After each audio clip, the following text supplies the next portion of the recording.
You know that feeling when a new trailer drops and you just know this is the one? The kind of game that makes you replay the trailer 20 times, pause every frame, zoom in on the details.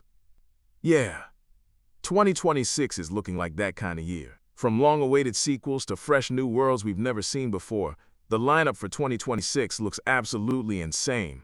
Some of these games are straight-up dreams finally coming true, and others, well, they're the kind of projects that make you realize just how far gaming has come.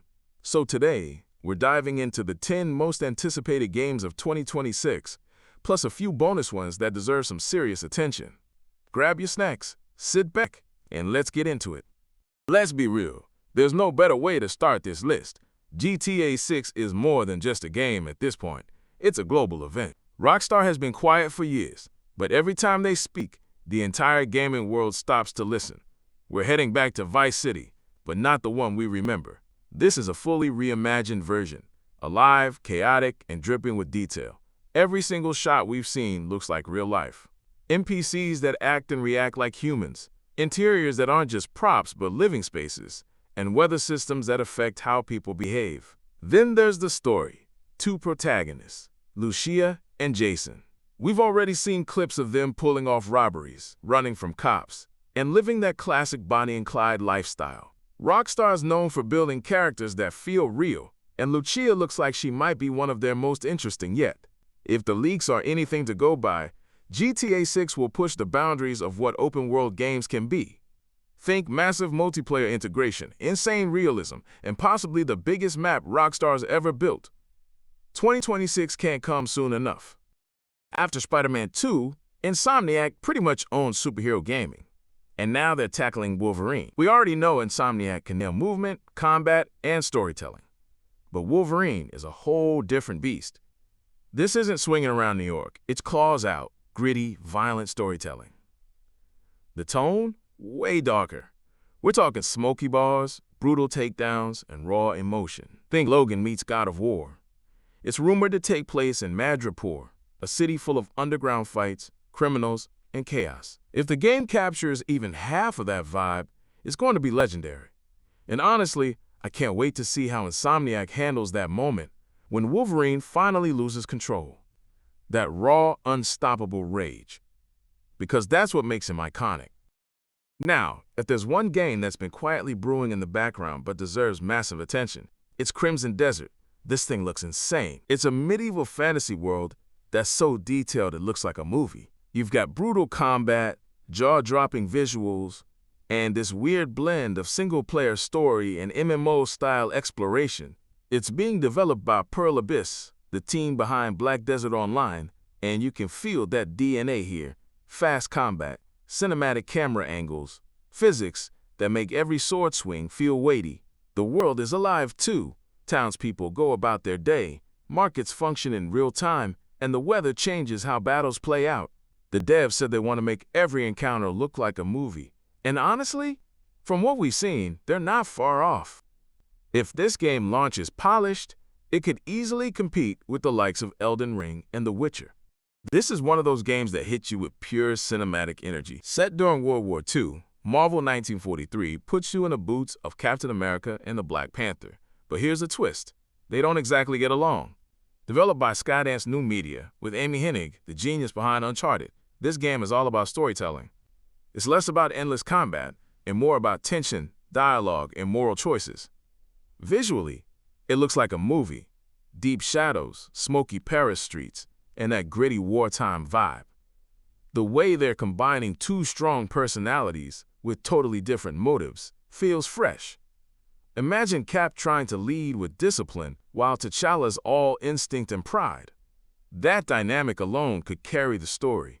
And given how good Uncharted 4's storytelling was, I've got high hopes this will be one of 2026's most cinematic experiences. Pragmata has been teased for years, and Capcom's been keeping it under wraps, but every trailer leaves people fascinated. It's this haunting sci-fi adventure with a lonely astronaut and a mysterious girl in a futuristic Earth, or what's left of it. Think Death Stranding energy, with surreal world-building and emotional storytelling. No one knows exactly what's going on, and that's what makes it so intriguing. If Capcom pulls this off, It could be one of those games that comes out of nowhere and ends up being a cult classic. Arcane Lion is cooking something wild with Blade. The devs behind Dishonored and Deathloop are taking on Marvel's most stylish vampire hunter, and it looks incredible. Set in Paris, the game mixes supernatural horror with Arcane's signature world design. Expect stealth, fluid combat, and immersive storytelling. Blade's got that cool factor. Long trench coat, dual blades, that deep voice, and smooth movements through dark neon-lit streets. If Arcane can make you feel like Blade, half human, half vampire, it could end up being one of the best superhero games ever made. And let's be honest, that soundtrack's gonna slap. We haven't had a proper James Bond game in years, and First Light might finally bring that golden era back. This isn't your typical run-and-gun shooter. It's being built around stealth, style, and strategy. Because Bond isn't just about shooting, it's about being smooth, calculated, and unpredictable. We're talking suit customization, cutting-edge gadgets, and missions that mix classic spy work with modern storytelling. It's the kind of game that rewards you for thinking like a spy, not just shooting like one. If IO Interactive, the team behind Hitman, delivers on this, First Light could be the comeback of an icon. Capcom is bringing Onimusha back, and it's about time. It's a full reboot. New protagonist, new combat system, new world. It's rumored to lean into Souls-like mechanics, with precise timing and punishing bosses, but with that samurai flair. And you already know Capcom's visual quality is next level. Expect every swing, every clash, every flicker of firelight to feel cinematic. If Ghost of Tsushima and Sigio had a baby, Onimusha Way of the Sword would be it. Now, let's talk about a few games that might not have the same spotlight, but are definitely worth watching. Let's start with Sorus. Now, not much is officially known about this one yet, but the rumors and early leaks have everyone curious. Sorus is said to be a next-gen fantasy RPG that blends ancient mythology with futuristic sci-fi. Imagine massive floating cities powered by forgotten gods, mythical beasts fused with cybernetic tech. Yeah, that kind of crazy. The art direction alone looks stunning. Glowing temples, bioluminescent forests, and sky islands you can explore seamlessly. From what we've seen, it gives off vibes of Final Fantasy XVI meets Horizon Forbidden West, but with a more spiritual tone. The story supposedly follows a lone traveler trying to restore balance between two collapsing worlds, the realm of gods and the realm of men. And if that theme of destiny, power, and sacrifice actually lands, this could be a sleeper hit that takes everyone by surprise in 2026. So don't sleep on Sorus. It might just become one of those hidden gems everyone ends up talking about. Capcom's been on an absolute roll with the Resident Evil series, and Requiem might be where everything comes full circle. From what's been teased, Resident Evil Requiem takes place years after Village, and is rumored to bring back multiple characters we thought we'd never see again.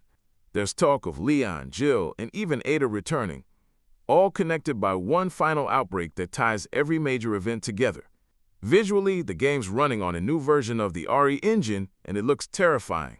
We're talking photorealistic lighting, disgusting detail on infected creatures, and environments that ooze tension. Dim labs, foggy streets, creaky mansions, all back in full horror form. And the gameplay? Word is, it's going back to its roots. Slower pacing, survival horror focus, limited ammo, and a heavier emphasis on puzzles and atmosphere. If Requiem really is the final chapter in the main saga, Capcom's about to go out with a bang, or maybe a scream.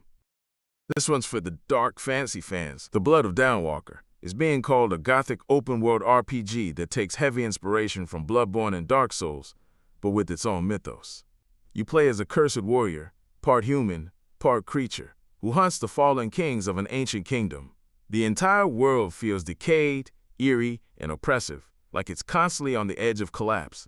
The art style is grim, yet beautiful. Ruined cathedrals, blackened skies, and ghostly figures that whisper as you walk past. The combat looks brutal but graceful. Fast dodges, parries, and transformations mid-battle. There's also a morality system that changes your abilities depending on whether you embrace your curse or fight against it. It's one of those games that could easily become a cult classic, the kind people talk about years later for its atmosphere and lore. If Blood of Downwalker delivers on even half its promise, it's going to be something special.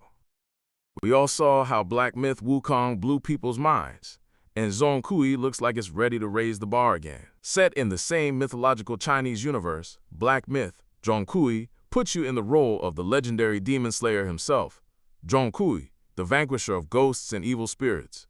The story dives deeper into Chinese folklore, mixing massive boss fights, philosophical storytelling, and jaw-dropping visuals powered by Unreal Engine 5. The combat looks more deliberate and powerful than Wukong. Jon Kui wields a massive sword and uses spirit magic to summon divine beasts mid-fight. Every swing feels heavy. Every clash is cinematic. The attention to detail here is unbelievable. Particles, dust, cloth physics, everything moves with purpose. And let's talk atmosphere.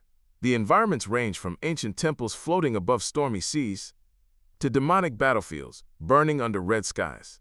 It's haunting and beautiful at the same time.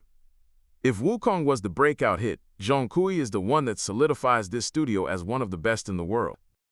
And that's 2026, a lineup so stacked it honestly feels unreal. From Vice City to Wakanda, from vampires to samurai, every genre is bringing something massive. It's one of those years where no matter what kind of gamer you are, there's something waiting for you. So tell me, which one are you most hyped for? Drop your pick in the comments. I want to see what people are vibing with. And hey, if you enjoyed this breakdown, make sure to drop a like, sub to the channel, and turn on those notices, because we've got more epic gaming breakdowns, deep dives, and cinematic reviews coming soon. This is Chris Joram, and I'll catch you in the next one.